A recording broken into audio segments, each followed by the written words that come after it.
Aliny talata fa valo ny volana oktobra 2024 manolotra ny araba indray tompo kilasy tompoky vavy ary ankasitrahana isika rehetra tsy misaraka amin'ny fandarana zoiteny isaky ny ora mahazatra tahaka izao manana vahindray isika amin'ity androany ity araka ny fampahafantarana efa narahantsika dia Andriamatoa Rakotomana Andriany Aina Franklin James izy indray no vahintsika amin'ity alina ity izy dia syndicaliste pailalana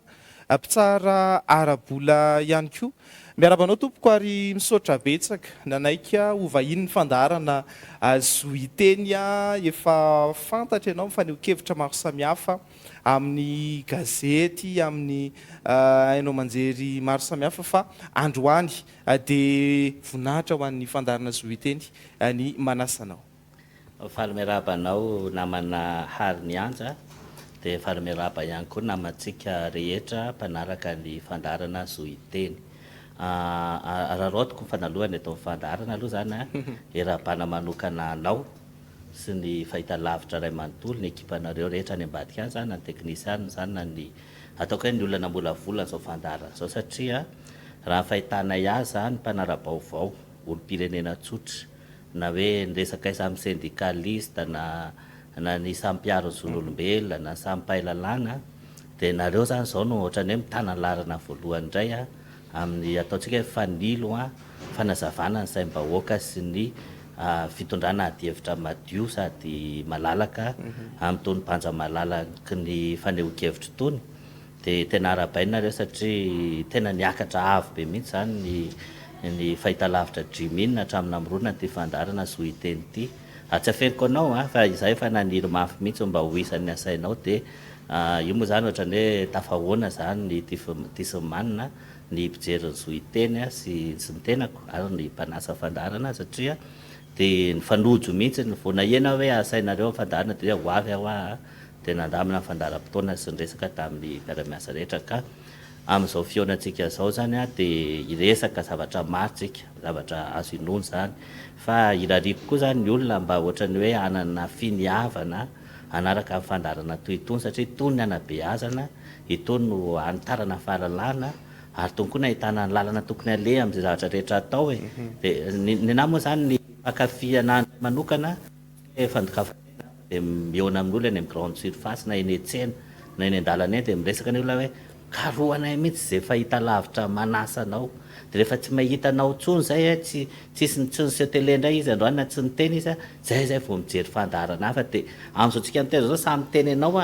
fa olona maro be ny tonga dia mibitaka hoe io indray James Franklin Rakotomana dia tonga dia nanankizy madinika ara hony dia miantso ny dadany hoe dada fifa ao indray ilay namany dada ohatr' izany ny zavatra mahafinaritra dia ray mpianakaviana ray mpianakaviana mifanenamiko eny rehetrarehetra eny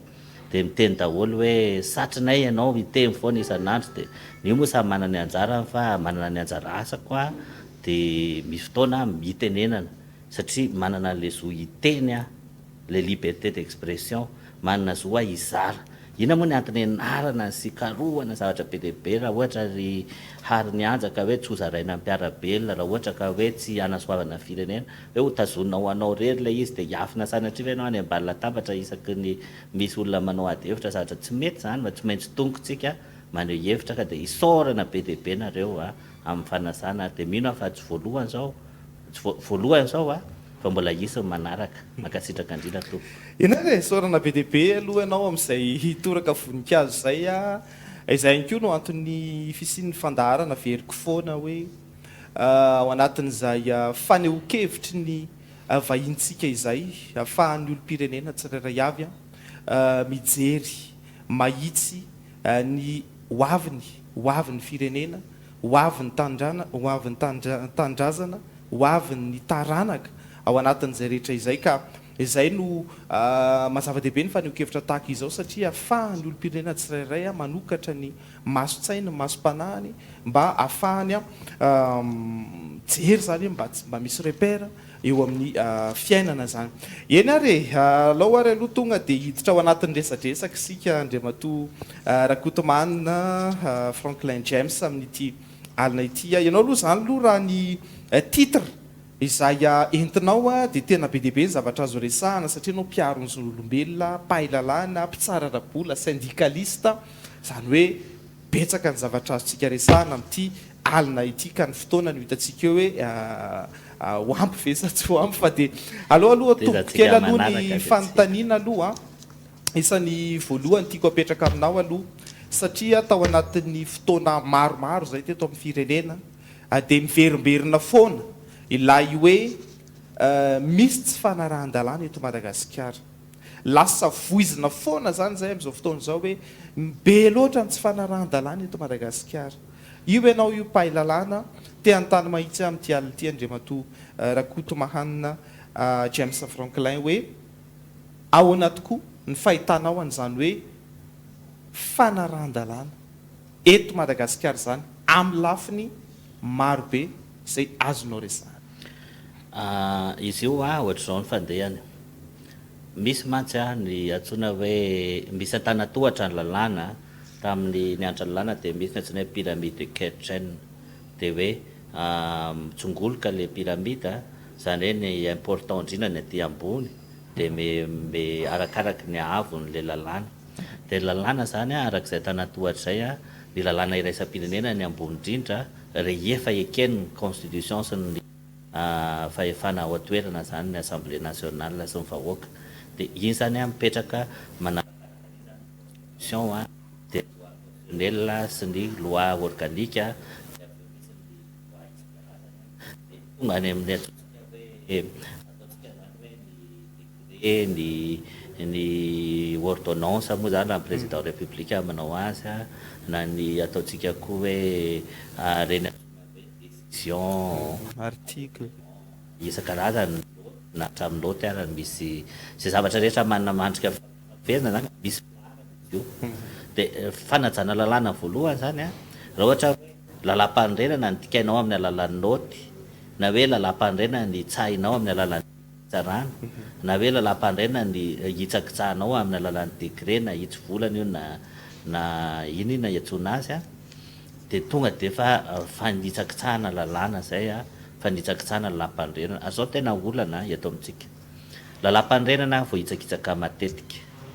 ny lalàna vao hitsakitsaka matetika ary lalàna tena mazava be mihitsy ny lazainy fa rehefa tiana ho itsahana azo hosena le izy dia azo hosena tsara mihitsy azo hodiana fanina hodiana tsita dia ny zava-misy zany raha ohatra ianao ka manitsaka lalam-pandrenana dia le fondement an'le nation mihitsy le firenena no voahosihosy vao hitsakitsaka zany hoe lasa tsisy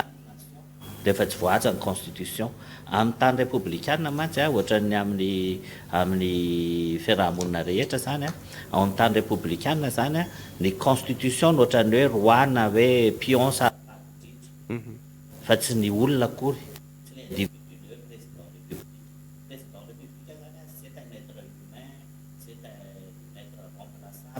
c'est un être ampiasaina teny zay hoe afaka ajanona amin'ny asina ary izy fa tsy foana akory ny république na ny constitution raha empêché ny filohan'ny république ohatra zany koa ny premier ministre afaka esorina izy fa tsy hoe empêché akory zany hoe amina raha ohatra zany ataontsika hoe échec zany amin'ny république ny constitution saripady indrindra nefa ny constitution no hososena indrindra dia fomba fiteny le hoe zay miaro ny institution nefa mahagaga fa rehefa ny constitution voahososina ny lalàna dia samy mody fanina raha ohatra ka hoe hosena ihany le constitution raha hoe hosena le izy ho an'ny tombotsoam-bahoaka ohatra ty zao mivoaka tamin'ny gazety voaomaly taitra maraina dia mba nahazo alawinina zao dia ito misy lahatsoratra haute cour de justice dia napetraka izy io araka voalaza io zany hoe enitaona mipetra-potsiny sy haingo birao zay zany le haute cour de justice dia io zao le haute cour de justice ny asa satria ny assemblée nationale araka lalam-pandrenana iarana aloha rehefa nendrika olona dia io zany mirahinana dia mipanohitra dia tsy manome lalana le haute cour de justice hitsara le olona tokony ho tsaraina satria matahotra le hoe retour de manivelle na le hoe fitsarana zany anana fahefana mapiatra ny tena araka voalaza ny lalam-pandrenana sy ny lalàna dia izao no tiako tenena hoe rehefa manosa lalam-pandrenana ihany maninona rehefa le any amin'le tombotsoam-bahoaka tsy sahosena ny lalam-pandrenana azonao le tiako tenena zany hoe ohatra zany hoe ny haute cour de justice fanina raha zany ohatra mifanao hatramin'izay hoe mihodiana fanina lalàna zany rehefa tiana atao ny culte de personnalité na anaovana zavatra hors-la-loi ny zavatra misy eto amintsika matanao fa tsy izay ny zava-misy haute cour de justice olona mandray karama namoaka na ataontsika hoe miaro vondron'olona mpanao heloka mafia juridika na mafia économique na mafia politique na mafia misy karazana mafia financière koa eto amintsika misy karazana mafia be dia be eto amintsika fa arovany lalam-pandrenana sy ny système fa tsisy mahasamanosa an'ilay lalam-pandrenana afan'izay rehefa androso ny lalam-pandrenana indray amina zavatra mahafatantoka mivoaka malagasy azonao le izy ohatra fotsiny hoe ny article 46 efa mazava be ny resahany eo amin'ny code de nationalité ny teneniko tonga dia efa mazava be ny lazain'ilay article 46 fa noseny ny lalàna iny ohatra azonao ary le olona le miaro institution tsy miteny azonao tsy samy miteny fa dia mangina fotsiny dia za mbola mamerimberina foana zavatra ny teneniko vao ambolana maro talohan'ny fifidianana dia za nitsangana tao amin'ny fivoriana tao amin'ny Frédéric Ebert nitambatambatra politika mpanohitra fitondrana sy ny sady zay nanao atelier dia anao an'ity karazana pacte karazana resaka hoe anaja etika aty zay dia nitsangana tamin'izay oza hoe amita bahoaka indray nareo raha eritreritra hoe manao sonian'io nareo dia hoe vita ny tsisy korotana ny fifidianana dia andeha fa ny tena mety manao colloque tsika na conférence tsenakevitra zany karazana forum lehibe dia tena olona ny système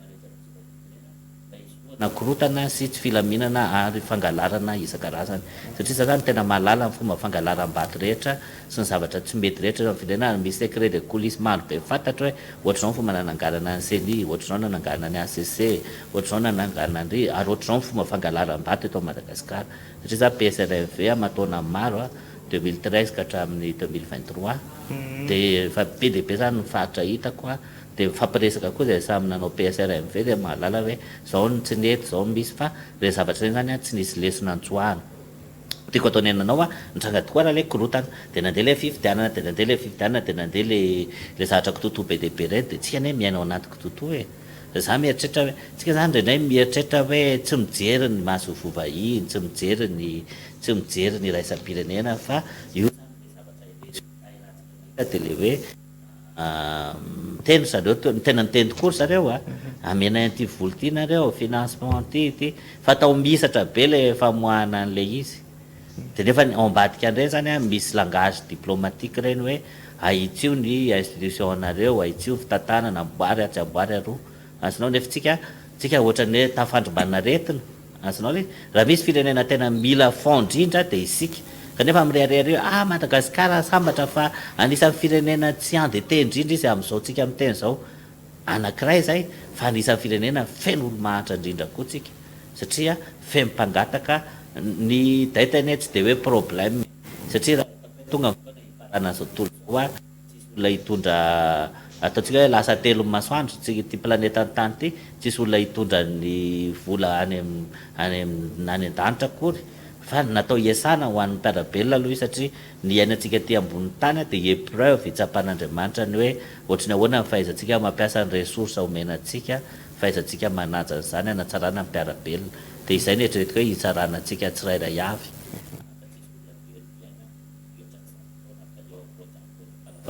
dia maty daholo raha fahitako an'izany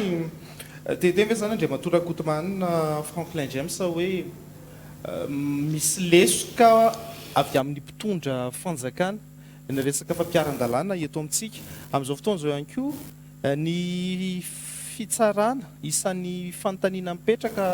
ny resaka fahaleovan-tena ny ankoatran'le hoe ACJ miantona araka ny tenin'olo izay ny fitsarana mihitsy eto amintsika zany ny fitsarana rehetrarehetra na ambara tonga voalohany na fitsarana inona lasa tsy atokisan'ny rehetra ntsony le fitsarana satria lasa misy miteny hoe tsy mahaleo teny io fa baikoon'ny mpitondra araky ny tombontsoa manokana zay tiana atao ohatra raha hoe baikoon'ny mpitondra fotsiny izy mbola hoe teneniko anao hoe mbola azo remediena ary zay fa ny tena loza raha hoe baikoon'ny tombotsoany tsirairay fotsiny mieritreritra ny tenany zay izy nefa tena zava-doza azonao zany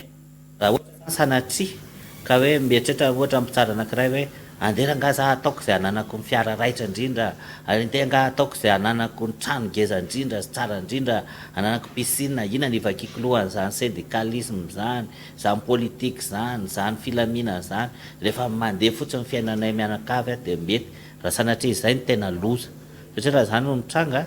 dia lasa tsy atokony institution ntsony ny vahoaka dia tonga zany ny andro taloha ny justice privé zany atadidinao rehefa mijery film western ianao dia samy mitondra ny basy ny voafahana dia maka jury fotsiny mifehy an'le antsoina hoe duel zany na truel angamba raha anankitelo triple fretny de match ozy izy ny mpanao catch ansinao le izy fa misy koa range hoe tamin'ny androny epée dia tamin'ny androny corneille sy karazan'ireny dia réglena amin'ny epée zany ny différent dia hoe sanatria hoe ho tonga amin'izay ny solution antsika malagasy za zany resy lahatra fa mivahaolana miainga mpitsara tsirairay aloha le izy mila indépendant mpitsara fa akoatr'izay koa mila n'le institution manana indépendance asinao ary ny indépendance zany tsisy olona mame an'za mamem-pona fa conquête zany vo azo ansinao zany misy sacrifice ataonao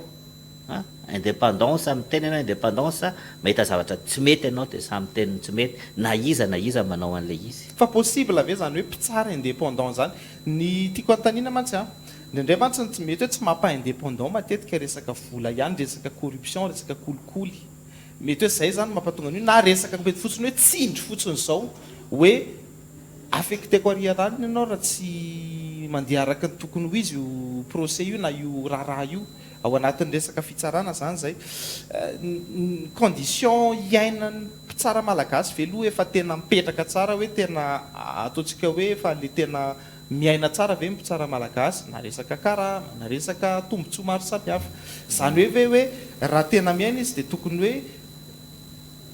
efa tsy tokony miditra amin'izay resaka hoe kolikoly zay tsony sisisy eo ny tiako antaniana zany hoe possible ave zay hoe tena aleo teny izy ary afaka anda mitsindry maro samihafa principe éthique mihitsy ny indépendance zany hoe ao anatin'ny etika zany ao amin'ny lalàna matsy ny fampiehezana misy ny antsoina hoe lalàna le misy zany le hoe zo ohatrany hoe zoiteny dia misy ny lalàna ifehezana ny fiarahamonina dia misy koa ny etika zany na ny fitsipika moraly zany zay tokony ahin'ny olona tsirairay rehefa manao ny asany izy ohatra zao ianao mpanao gazety dia manasa olona ianao mahafy tsara ny zavatra resany atonga ny plateau anao hoe mbonary zay koa le izy hoe amin'ny asana mpitsara zany ny etika mihitsy no manery ny mpitsara tsy maintsy miaro ny indépendanceny ary mireare amin'izany indépendance zany miaro ny impartialité tsy fitanolonana zay zavatra atao miaro any koa ny neutralité zany hoe tsy fangalana loko miavaka ara-politika na fifondronana ara-politika fa anisan'ny olana ane na tonga ny crise nisy teto amin'ny fireneny maka loko ny mpitsara dia rehefa zareo no maka loko azonao dia mety fa rehefa ny hafa dia tsy mety dia ny olona tsy manana loko moa zany tonga dia mianjaanja be satria mandeha amin'ny herin'ny tenany sy ny volan'ny ankonany izy hainao raha ohatra zao hoe anao fananana ohatra hoe anao membre CENI ka raha ohatra zao vola ampiasainao ohatra ataoko hoe tratranao ohatrano zany ohatra hoe raha hitety Madagasikara ianao ohatra zany hoe ohatra hoe fifidianana national le izy dia ohatra hoe mila ataontsika hoe hitety 23 région zany ianao tribunal telo amby roapolo isa eranosy dia raha ohatra zany anao anao an'izay zany ohatra dia ohatra hoe mila manana 23 millions de FMG anao ohatra farafakeliny dia nefa ny raha ohatra ka toanana tokony vondrona tokony le olona dia ohatra no budget fond secret na caisse noire payena ahafahan'iny olona iny manao conférence manasa olona raha zay le olona tsy manana moyen ary nefa ny raha zay kanao fa tsy nretrarehetra manana zany budget 23 millions zany raha andeha amin'ny tena manokana azonao le izy ohatr'izay amin'ny zao matsa système démocratique matsy mandeha le hoe fifidianana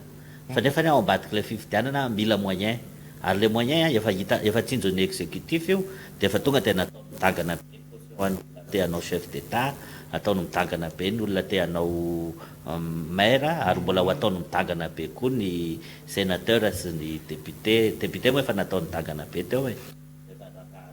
multimilliardaire le izy fa raha ianao mijery amin'ny fo tena hoe tsy miangatra raha ohatra ianao mijery ohatra hoe maire célibataire ny asany mpiasa mpanjakana nefa izy manana budget ataoko hoe 500 millions na 1 milliard nanaovana propagande tamin'ny filoham-pirenena iny dikan'izany zany na izy nanana financement occulte amin'ny filazazy zany hoe zavatra tsy araky ny lalàna na izy nanana vola azo tamin'ny tsy fahamarinana niatrehany le fifidianana azonao le fandeha dia ny marina aloha zany hoe ana fa io mantsy ny fipetrany asa mihitsy tsy mahazo manao commercial tsy mahazo manao vadina asa koatra mampianatra dia mamboly sy miopo koa angamba zay zao ny ataoko zao mamboly sy miopo dia mampianatra dia manohatra boky azonao le izy fa nefa andreo tsy dia hoe mitondra vola be hoe makaiza akory donc zany raha efa nihinana amin'ny zareo hoe vita no naody volan'ny fitondrana teo aloha na reo fitondrana fandimby reo dia tena tsy mitovy mihitsy le moyen zany fa ahoana ary James no mirojaka zo hiteny azonao le zo hiteny liberté d'expression satria zahay mantsy voafehifehy be am'le hoe devoir de réserve io zany io zavatra napetraka ny frantsay sy ny olona intelligent mba tsy teny dia vokatr' io dia matetika ny olona manam-bola reny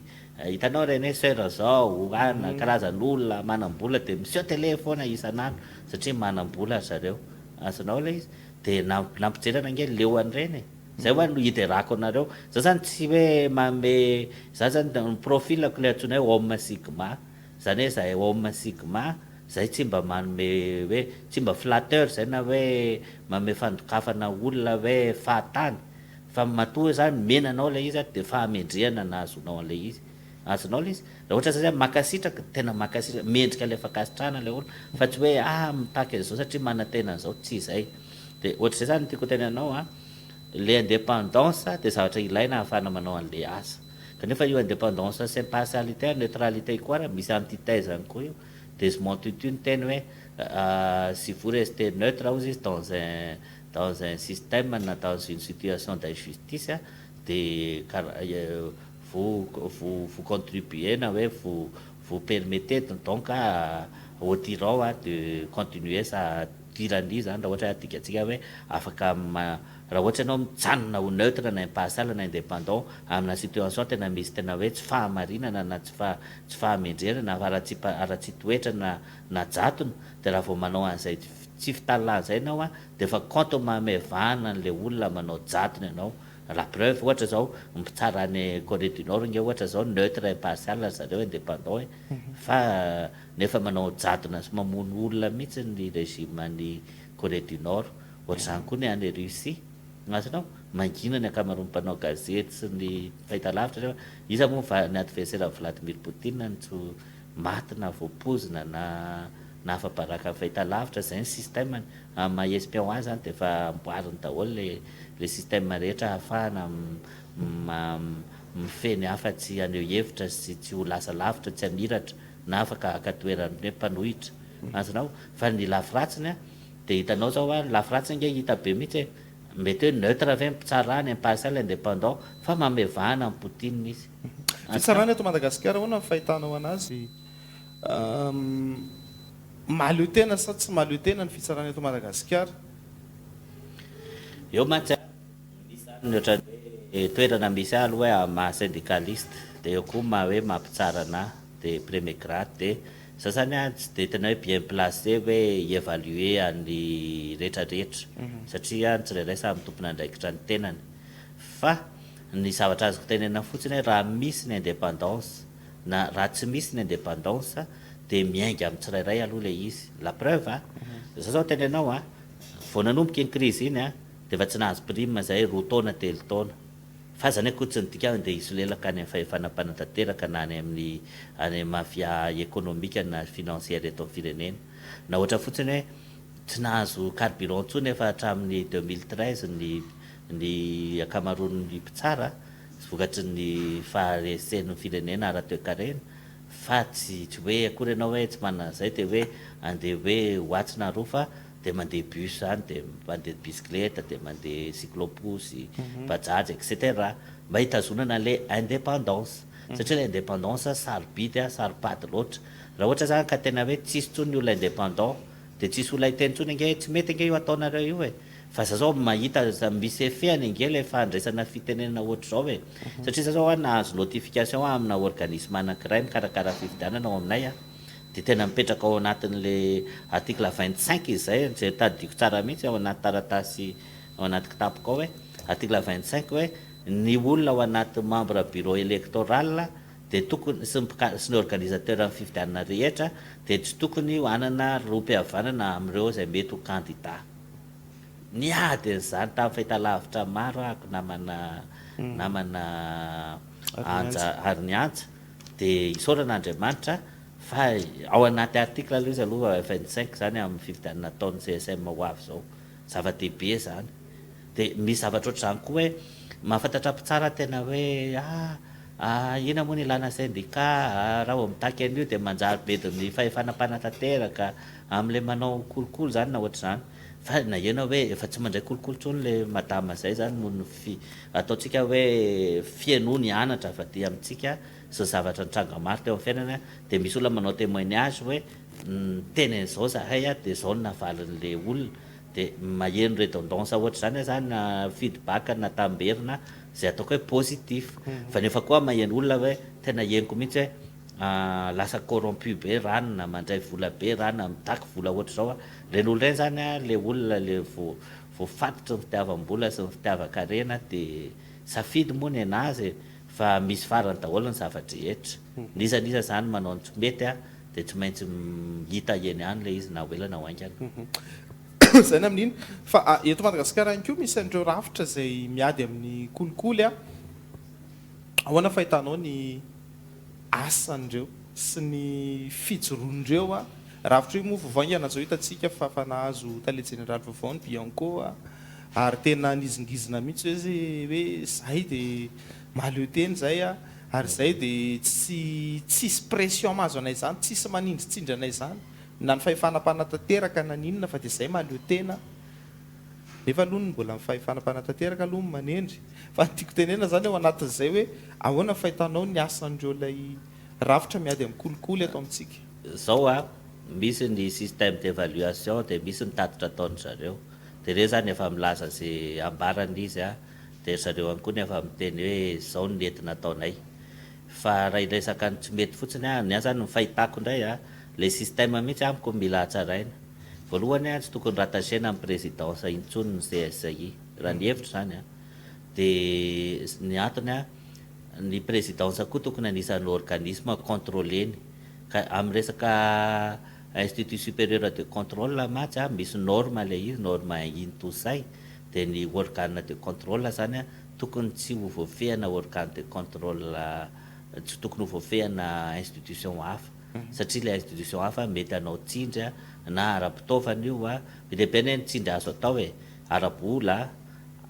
araka olona ara-pitaovana araka information vitale hoe mety mahafaty anazy zany nefa tsy omena azy de mety koa fotoana ahafaha miasa samy tsy omenan'ireo fotsiny izy de tsy vitan'le zavatra tokony ataony de ny tiako tenenao raha ohatra zany tsika hoe mijery ny fomba fijery hoe tena mahitsy amin'ny fomba hisoroana zay zavatra zay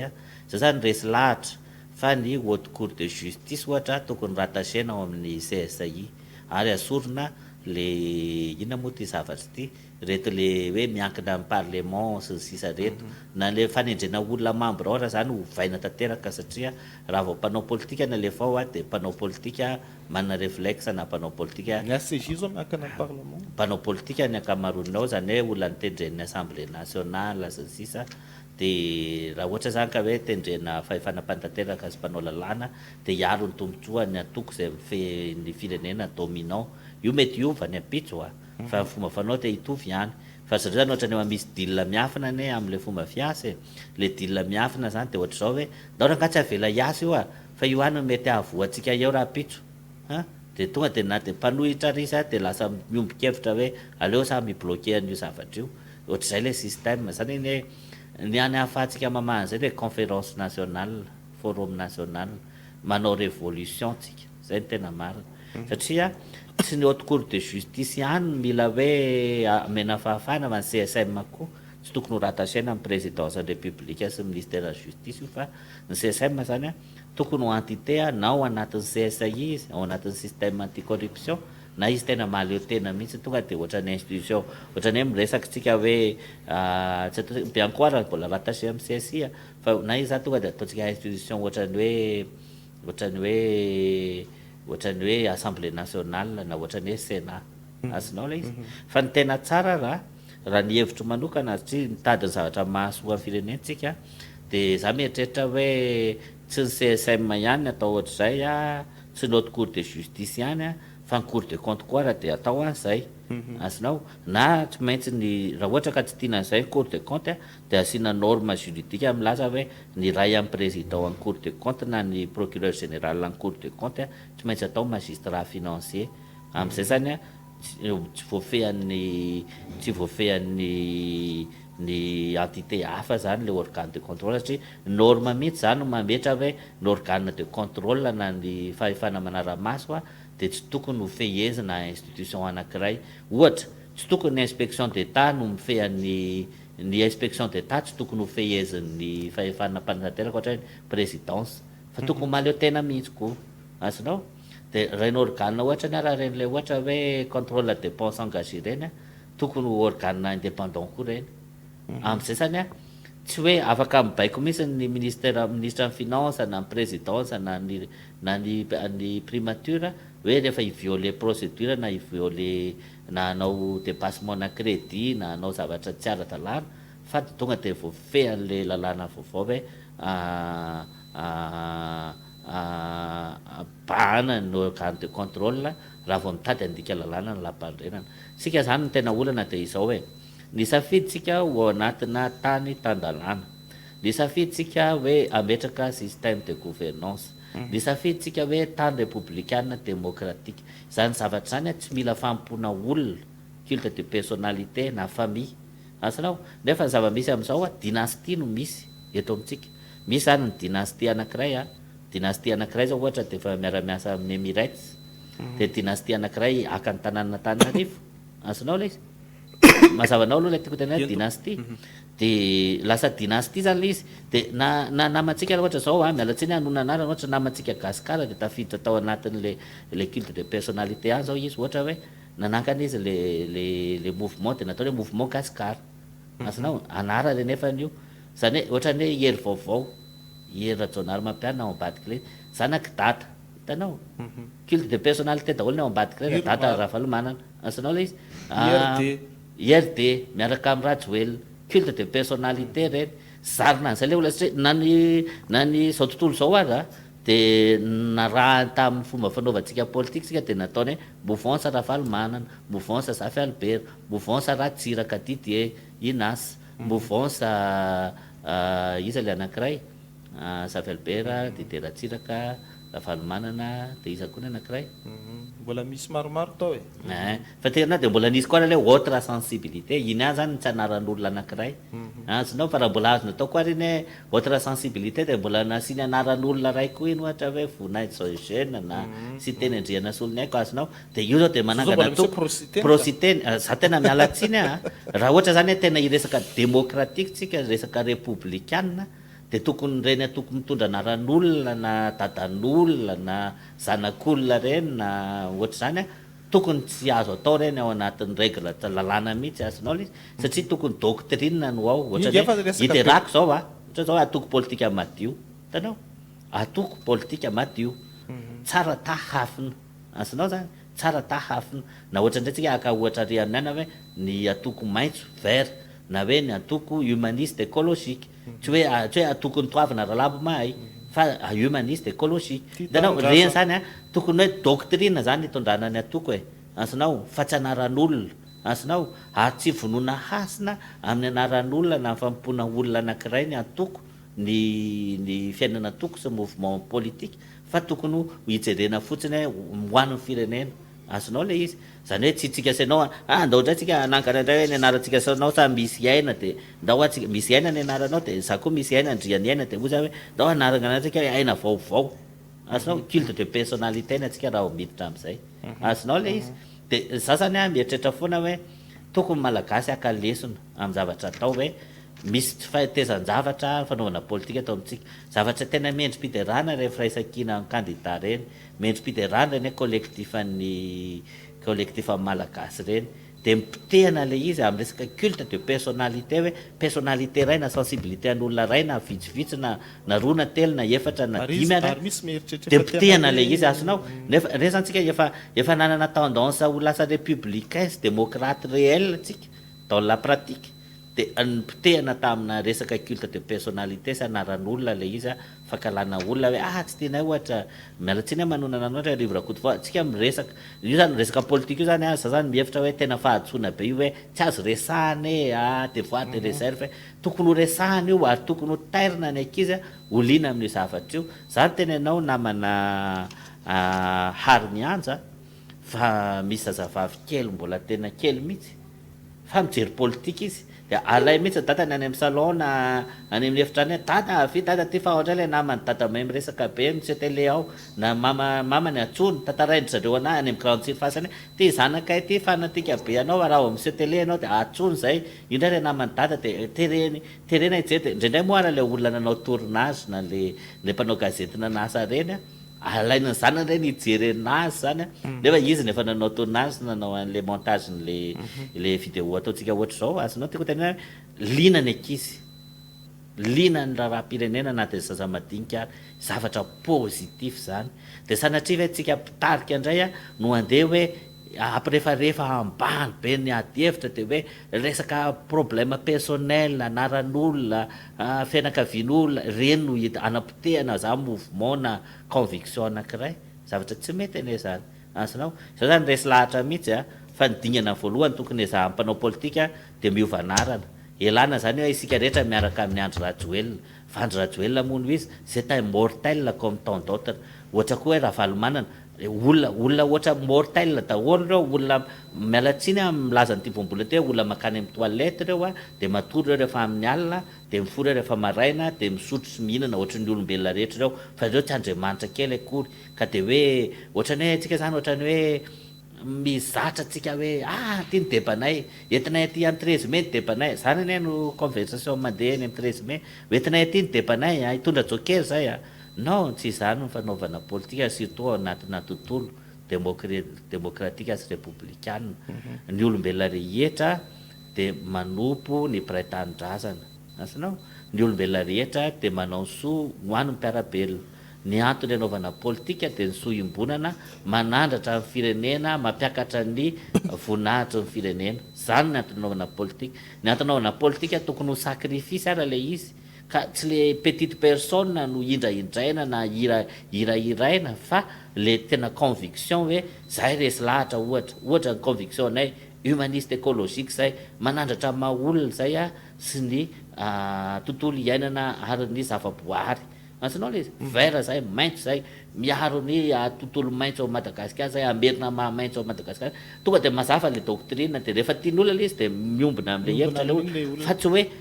ohatra metimety amiko sy teny andeha za hanao pro sy teny mialatsiny manona anarana na hoe za hanao hery fa hery koa ny anarako asanao mialatsiny namako zaray fa nefa ianaratsoa fa za rehefa mijery azy mijery télé de izy tsina nisy taona cravaty manga de tonga de zay ny tao an-tsaiko hoe satria hery ny anarany arainy de héritage politique zany ao anatiny tokony hery izy asanao tsika zany tokony efa hoe mba manana fijery tena hoe mivelatra tsika de tokony anana hoe foto-kevitra mazava de hoe iza mitovy hevitra amiko de hevitra ny fanolanana fa tsy fakalana de tsisy tsony reny hoe mandory zavatra olona mandroba mifamotika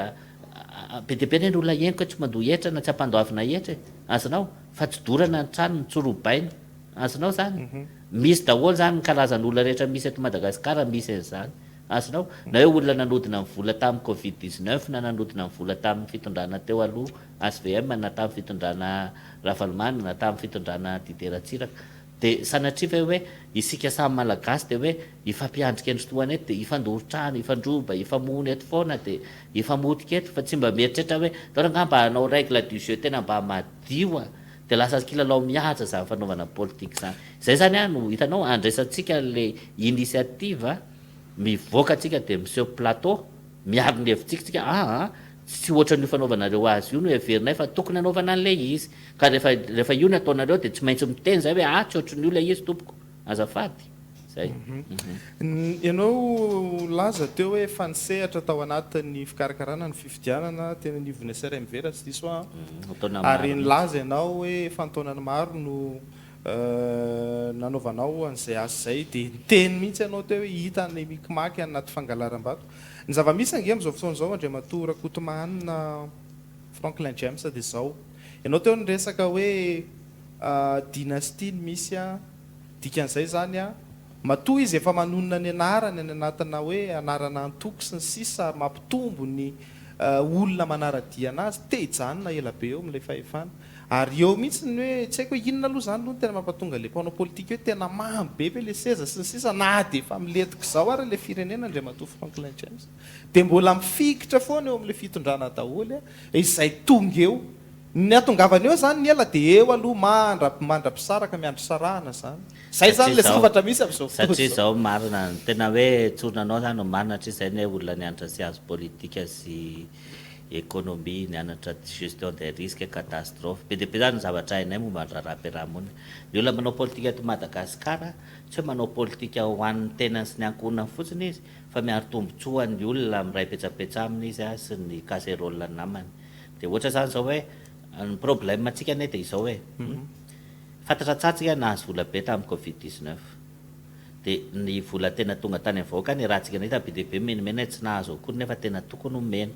na teny amin'ny tanàna misy ara misy an'izany betsaka asinao dia ny tiako tenanao nisy fanodikodonana be tao ilay vola asinao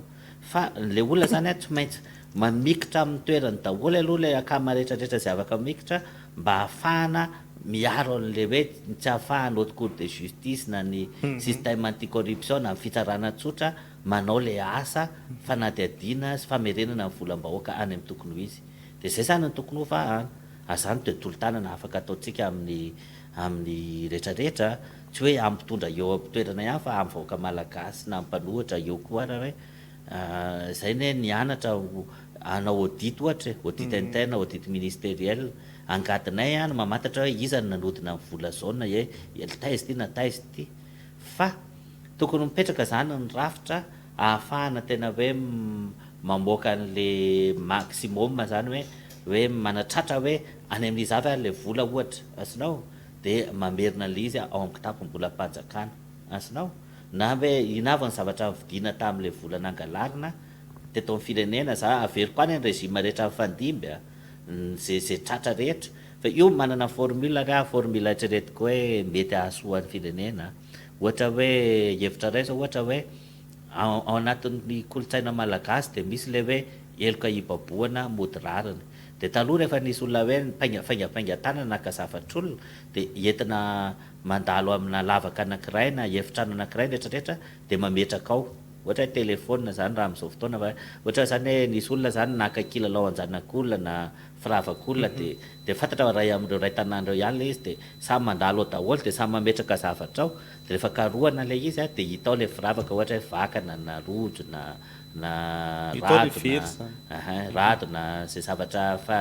ravaka sy tentina rehetra mety hoe ny zavatra nanambidy tamin'izany voangy za mantsy anarana zavatra firavaka daholo dia tiako tenanao ohatr'izay tamin'ny andro fahiny mbola natao zany any amin'ireny collège lycée reny misy very famantaranandro ohatra dia hoe samy mandala ato amin'ity efitrano ity daholo dia metraka dia avy eo tonga ao le famantaranandro zay nahita zany fa saika hitondra lezy loty mamerina lezy amin'ny tompony dia samy vita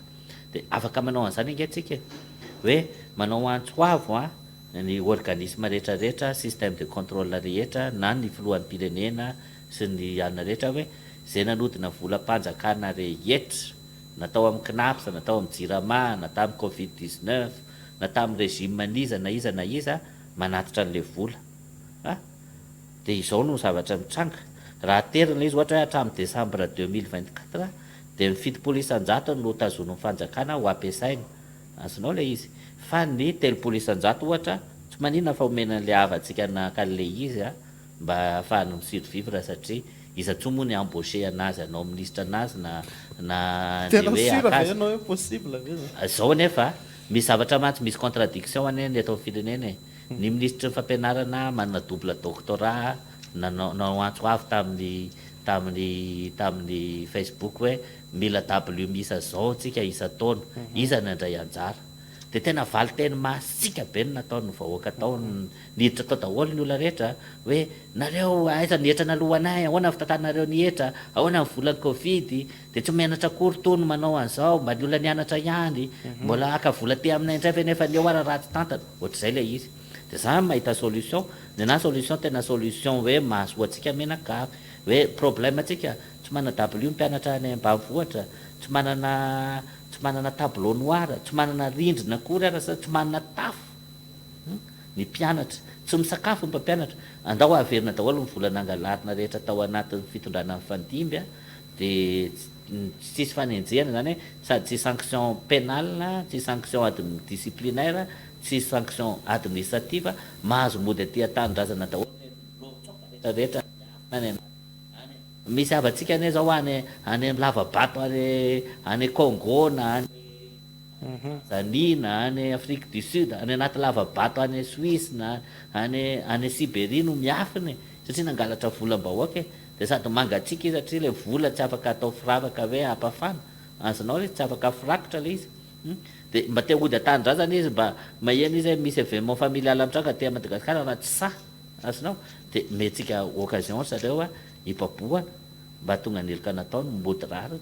de ny firenena koa am'izay manam-bola iasana de tratran'ny filoham-pirenena ny vina ve tsy karazana ohatry tsy mahata manota ihany ka io mantsy de sahala am'izao efficace raha ve aloha le organisme rehetra nanao contrôle raha ohatra hoe zako no auditeur na chef de cour na ohatr'izany possible nisy résultat possible satria za tena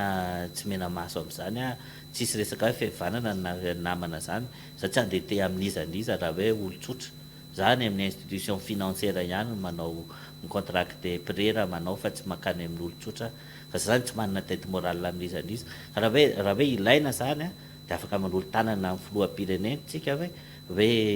za manolo tanana anao misy taona nke ilaina ny olona neutre impartial indépendant satria le olo ihany mahavita l'émission hitanao amina film eo am'jery film commando ianao de misy olona manana profil reto olo reto mahavita an'io ary reo olo reo ihany sisa mahavita azy azonao ny tena problème amin'ny président Andradjoelina am'izao ane za mahita azy makany andafa ary izy mbola loranjy ihany ny cravaty anaovany nefa misy lokona cravaty be de be eny an-tsena azonao de izy voalany de tonga de asen'olona hoe anaovan'olona ao anaty agenda zany zara jirona koa moa filazan'olona an'iny de loranjy daholo de circuit orange no mizara le izy fa ny fokontany ara zavatra ny loranjy nefa asena zarain'ny fokontany na zavatra ny fokontany asena zarain'ny loranjy zay système de lasa tsotrany hoe tsy filoha malagasy rehetra izy de za manome opportunité azy koa afoloatsika malagasy rehetra azy hoe pour votre dernier mandat monsieur le président sao de mba mety ny mampiasa ny olona neutre impartial indépendant amerina ny volam-bahoaka any amin'ny kitapom-bolam-panjakana satria hoavo ny araka filazan'ny météo i cyclone goavana be amely atsika maromaro zany amin'ny taona hoavy iny raha fahitany manam-pahaizana satria za moa nianatra manokana momba ny resaka hoe disaster na hoe catastrophe risque management na hoe gouvernance des risques de fantatry tsara mihitsy ny fomba iforoana reny cyclone reny rehefa mafana ny ranomasina de misy fionana ny ranomasina mangatsika sy mafana de misy phénomène anankiray zay hoe mahatonga ny ranomasina androatra sy amoaka rivotra miakatra sy anina de iny lasa miodina de cyclone de mikisaka azo azany hoe tsy kelikely iny fa ny rivotra entiny mandrava zavatra be de be azonao le fandeha ka tiako ho fantatry namana harimianja de izay hoe président république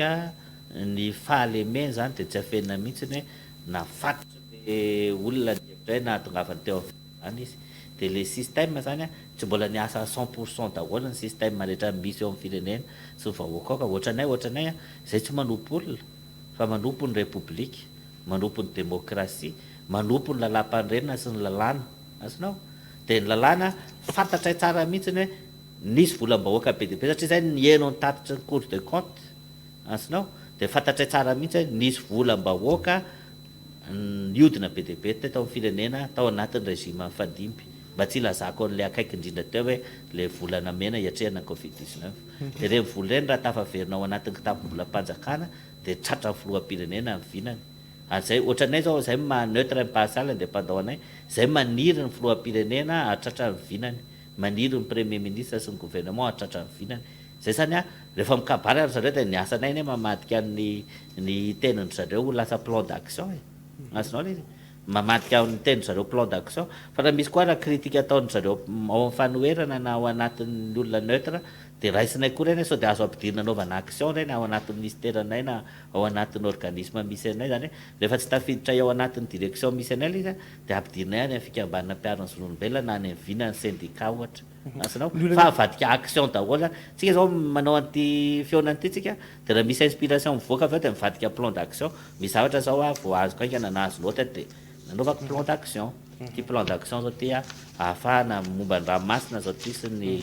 ny arenatsika ny mahatonga atsika hoe ahoana ny ahatonga Madagasikara nakarena momba n'io resaka lalàna ny ranomasina fotsiny ohatra azonao de ohatr'izay zany le izy ny asako zany a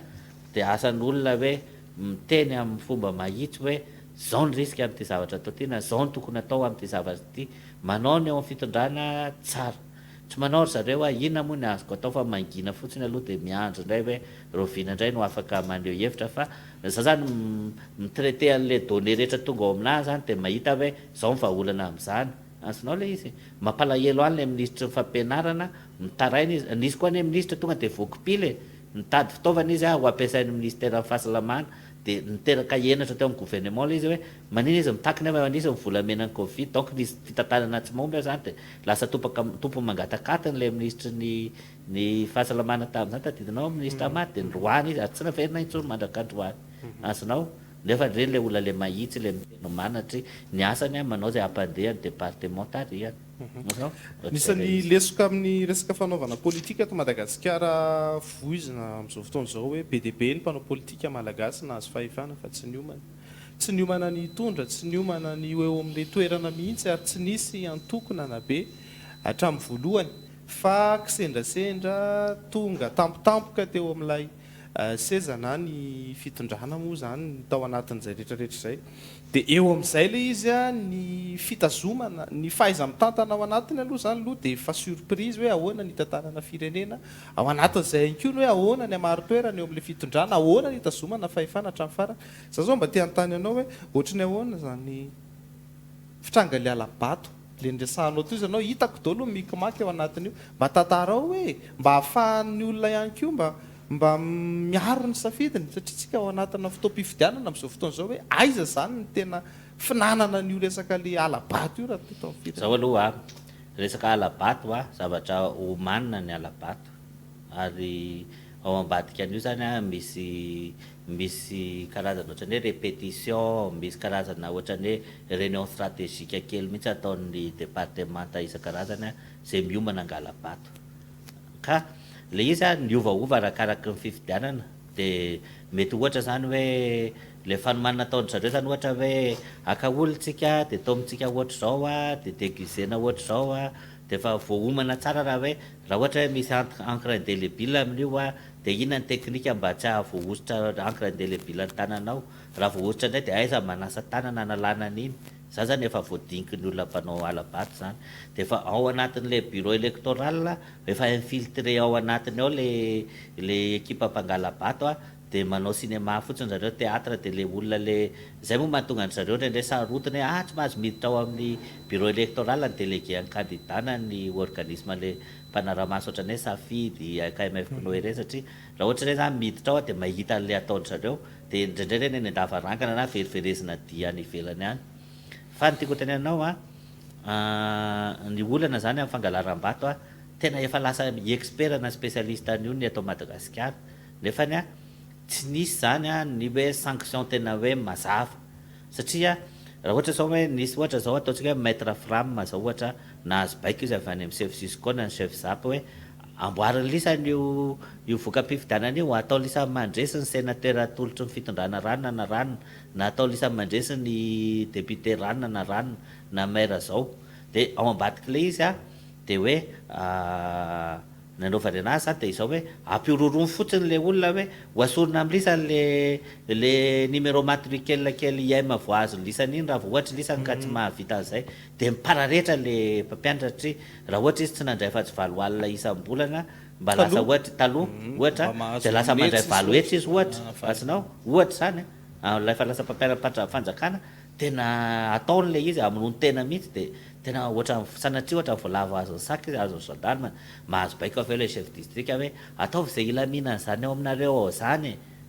nefa tena marina hoe arovy le olontsika na le olona nampanaovina le mission azonao le misy fanapara-pahefana ihany koa zany ao anatin'le io zany tena marina izay ne nahatonga nanteny hoe tokony tsika nanao forum national na colloque na symposium jerena amin'ny fomba hoe inona ny isorohana hoe zay fifidianana atao rehetra dia fifidianana madio manomboko izao satria rehefa tonga mantsy zany fifidianana madio zany hoe resaka tsy resaka arabola be ohatr'izao tsony ny fifidianana hoe zay mana caution ambony zay mpandrara iny mantsy ny lovaintsika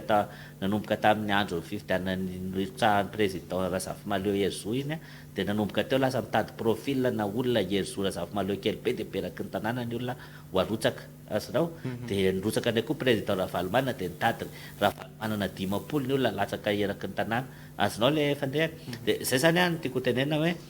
ny olana zany teto amintsika tsika tsy naka lesona tamin'ny zavatra tsy nety rehetra hatramin'izay tsika tsy naka an'le ataontsika hoe fijerena ny soa any vahoaka fa tsika zany ohatra ny hoe nalaim-panahy fotsiny efa nety iny efa vita iny efa lany ny volan'ny bailleur dia vita fa ny tena marina zany raha ohatra tsika hoe tena mikindry tena hoe ampandrosoana firenena tsy maintsy mametraka an'ilay antsoina hoe culte d'excellence tsika zany hoe ny fitondrano mahay aristocratie méritocratie azonao le izy fa tsy fitondrany dondrina na nydonendrina hoe kakiroscratie hono ny anaran'ny fitondrany dondrina indrina médiocratie ka io lasa midondrina indrina no mitondra antsika raha vao sanatritsika tsy mahay mametraka an'le barème sy le critère rehetrarehetra ahafahana zany mijery hoe fifidianana madio mila olona compétent vao lany eo azonao le raha tena mangala-bato ve ny olona matetika moa zany ndaso aloha fanontaniako aloha hoe ny fitondrana ve mahavita mangala-bato sa ny ivela amin'ny fitondrana kely dia kely mahazo manœuvre ny olona tsy eo amin'ny fitondrana raha ohatra ka hoe amin'ny alalan'ny fifidianana ny atenainy hoe azona fandresena kely dia kely ohatra fotsiny voatsela akory zao mahita PDS azonao dia mahazo TVM izy mahazo ora maro mihitsy izy amin'ny TVM miaraka amin'ny fitaovam-panjakana be dia be zaraina amin'ny mpianatra na amin'olo tsy ely zany fa fandarana voaingana azonao le izy dia hitanao ohatr'izay zany le candidat mpanjakana ny avantage omena azy dia efa injustice zany aminay io zany hitanao misy hoe resaka campagne électorale hoe pré-campagne dia tsy mazava tsara ny texte sy mifampiarana azy dia lasa ny gendarme sy ny préfet mametraka fotsiny hoe korotany zao hoe dia atsahatra fotsiny ny hafa tsy mahazo mihetsika efa amin'iny efa manomboka ny injustice aminay ao amin'ny droit de l'homme sy aminay ao amin'ny syndicalisme azonao satria amin'iny fotoana iny zany dia efa tsy mitovy ny départ an'le mpezakazaka misy amin'ny mpezakazaka avelamezakazaka tsy mitovy ny départ amin'izao tsy mitovy ka zavatra hitantsika zany tena misy fiangarana mihitsy satria raha za zany mieritreritra hoe raha tena marina tsy tokony zany ao anaty période électorale tsy tokony misy olona candidat mahazo TVM na RNM amina ora maharitra be intsony ka hoe tsy mandoha vola izy ary tsy ny hafa koa tsy afaka manao ohatry nataony zao ane za zany olona mpamoaka publicité zay na information fa resaka fiantsoana syndicale raha hoe hiatrika réunion na hiatrika premier mai dia ilana procédure sarotra be eo amin'ny TVM dia lehilahy ianao raha hoe akatoavina le ianao nefa mandoha vola amin'iny resaka bando mandeha mandalo eo raha iny le soratra mandalo iny misy procédure be iny vao mamoaka ny TVM na ny RNM azonao fa le izy fa tsy hoe ohatra ny aty amin'ny fahitalavitra privé hoe rehefa manam-bola ianao dia na adversaire ianao menanao ny antenne fa asorona fotsiny le soratra hoe Jimin na le hoe Viva na le hoe MBS azonao fa le izy asorony fotsiny iny dia amenanao le antenne rehefa mila le numéro ianao zay zany tiako tenenanao zany omena vahana zay olona tiany ny fitondrana ao anatiny ianao manjery-panjakana zay eny mahatonga ny olona miteny hoe ndao asiana forum de réglementaire na fampiasana an'io ary satria miteraka fikotroanify sy fisaraham-bazana ary mahatonga antsika malagasy tsy hifanaja le isika mampiasa fitaovam-panjakana ho ampiasaina ho an'ny tombontsoany atoko eo amin'ny fitondrana rehefa miteny atoko eo amin'ny fitondrana teneniko daholo zay efa teo na TGV io na SVM io na TIM io na AREMA io na PSD io na mialatsiny afatra ny adiniko na ny président Safy Albert UNTD ny tiako tenanao hoe le fanao zany jereo kosa mety tsy voatonoko na ny président Safy Albert teo satria izy tamin'ny androny afaka niteny tao amin'ny RNM STVM ny président Ratsiraka adversaire ny BTP ny zavatra azo natao tao amin'ny RNM STVM tamin'ny andron'ny président Safy Albert misy zany zavatra efa akia fa fananitsika avotsitra fotsiny zao ohatra hitanao zao ny sachet plastique reny ady hevitra be de tena niasa ny régime SVM atonga ny hoe sachet matevina mba tsy ho feno fako sachet fa afaka recyclena zany ka raha tsy zavatra toxique nentinao de mbola azonao ampiasaina rapitsy le arina vidinao omaly de zao mijerefa eny an-tsena fa tsy manaraka norme daholo ny sachet plastique misy zavatra zany zay le tsy ara-dalàna resantsika tao anaty loha hevitra trano voalohany misy zavatra efa mba hakina ataon'ny fitondrana teo aloha de satria ny SVM nanao nina de tsy raha ny fitondrana TGV le izy ohatr'izay koa ny TIM zao ohatra ny fitondrana TIM nametraka hoe manao casque moto daholo fiarovana ain'olona kely izy asinao de tam'ireny de diabolisena le olona hoe tsy any andafy akory Madagasikara ohatra nahita olona tena hoe accident mahatsiravina de teo hita hoe tena ilaina le izy de ny tiako tenanao ohatr'izay zany le tiako petraka tsara mazava mihitsy zany le hoe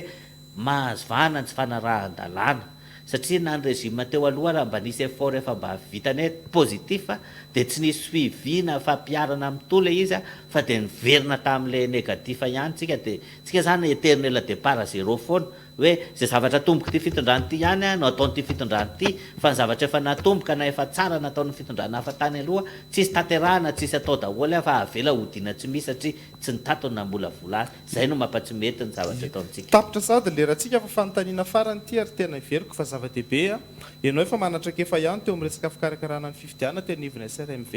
inona zany sosikevitra menao ny vahoaka malagasy sy ny mpanao politika hafa mba tena hoe hiatrehana n'izay le alabato mety ataony ny mpitondra fanjakana zany ny hevitra tsy niovatra amin'izay niary foana hoe mila atélé national goava mbetsika irahantsika ka tsisy aloha zay atélé zay fa aloha eny zay ny hitako hoe vahaolana ne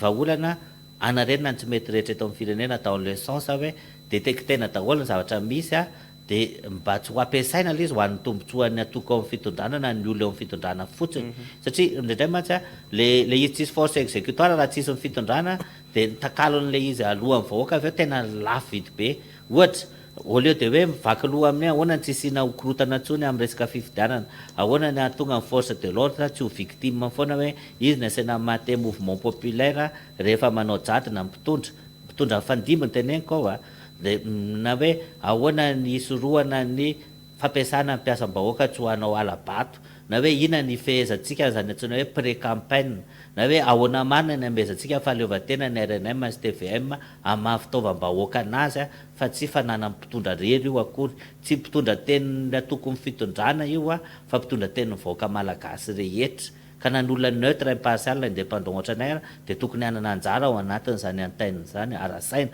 maninona zay tsy mba asain'ny any mihitsy zany inge de efa marika fa tsy milamina le izy jereo zao fahita lavitra maro zao couleur maro même na ny vivah rehefa nisy fotoana voaka tamin'ny vaovao amin'ny vivah azonao le izy fa maninona ny RNM TVM tsy mba manasa na mihitsy anehoako ny hevitra hoe mila an'izao tsika malagasy mila an'izao tsika fa zany tena resy lahatra azonao le izy mila amboarina daholo ny zavatra eto amintsika nefa mba tsy ho ararotiny ny olona eo amin'ny fitondrana na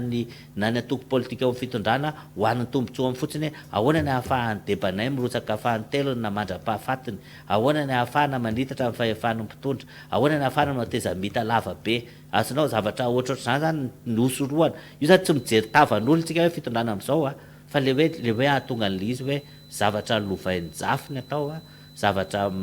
mitombina sy voavinavina ny olona civilisé zany hoe tena ampiasaina le fianarana, le fikarohana, ary ampiasaina amin'ny manam-pahaizana zay azo lazaina hoe sous-employé eto amin'ny firenena,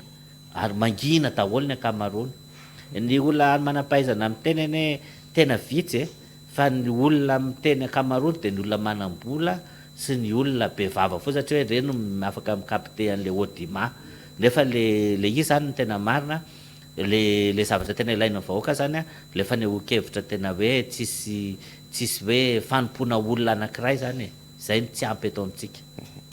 Andrasako kely aloha, afa-po ve anao amin'ny valiteko aloha sao dia misy zavatra mbola tianao amafisa tsara? Ino moa zany ny vahoaka malagasy ny hoe afa-po sa tsy fa fanontaniana fotsiny napetraka eto, satria zao mametraka ny ahany vahoaka malagasy hoe isy ny alabato sy ny sisa, inona zany le sosikevitra zay le nangatahako taminao, Sosikevitra aloha inona le izy, satria misy miteny mila tonga mifidy be dia be dia tafavoaka io, na hoe mila hoe sarotra kely foana le kely zany chance angalarana vato rehefa hoe be dia be le olona tonga mifidy. Misy zao miteny an'izany, zay zany saka hoe nanontaniako. Dia zany dia tsotra resaka fifidianana tsy asa amin'ny bureau électoral sy ny atoko politika ary ny SRMV irery fa asa vahoaka malagasy ray manontolo. Ny fifidianana manomboka amin'ny pré-campagne toy izao dia efa tokony rangasofina daholo malagasy rehetra mijery ny comportement an'ny olona candidat rehetra zay milaza fa manam-pandriana hitondra ny tanàna ohatra.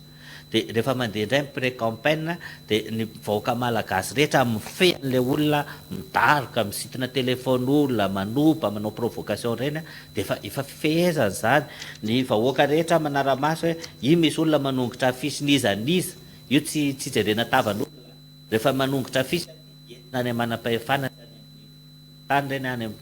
amin'ny gendarme na amin'ny polisy dia ohatr'izany koa rehefa mahita antsika hoe misy tsy mety ataon'ny mpitondra na ny fokontany io na ny gendarme io na ny polisy na inona dia irahan'ny olombe rehetra mananatra hoe tsy mety le ataonareo ohatr'izao, dia manao fitarainana ofisialy an-tsoratra any amin'ny tompon'andraikitra maro samihafa dia manao antsoava amin'ny mpiasam-bahoaka rehetra hoe isika olona neutre, impartial, indépendant. Ny asantsika dia mametraka ny tantandalana sy ny fitantanana ny fitondrana tsara tantana, misoroka ny krizy sy ny fifamotehan'ny samy malagasy tsika dia samy hafa antsika daholo na ny maditra na ny endry, fa ny asantsika dia miteny kosa hoe ity no tokony ho izy. Dia rehefa mivoaka no miantsoantso amin'ny mpanao politika rehetra zay mpifidy hoe tokony atao le forum national efa narovan'i James tamin'ny fahitalavitra maro be iny, rehefa ampitaina amin'ny olom-boafidiny rehetrarehetra iny mety andeha le forum national ohatra ataony maira rehetrarehetra, maira manery ny député fa ny indépendance mpanohitra maro anisa raha tena maro satria efa nanao faran'herin'ny teo amin'ny fitondrana fa tsy nahazo mibetsaka izy tamin'iny. Dia tokony hoe manery député indray izy miteny hoe ndao atao le izy, dia farany efa efanam-panatanteraka manara-dreny rano any rehefa maro anisa amin'ny vahoaka sy ny olom-boafidy no manapa-kevitra hoe tsy maintsy ataontsika le conférence nationale anarenina zavatra tsy misy mety atao amin'ny firenena rehetra mba tsy hahatonga antsika hoe départ zéro foana hoe izy fotoana ny plastika efa tena voasoroka dia zao ny plastika mbola miverina mameno ny poubelle indray. Eny ary tapitra tanteraka ny fandaharantsika, tsisy tsonona indray minitra hitondranao teny fisaoana ary fa mametraka ny mandrapitafa aloha amin'ity alina ity saorana betsaka ianao Andriamatoa Rakotomanina Andriany Aina Franklin James, syndicaliste pahilalàna mpitsara mpiaro ny zon'olombelona, nanaiko vahiny tamin'ny teto fandana zoiteny mametraka ny veloma ho amin'ny manaraka indray tompoklasy. Makasitraka tompoko.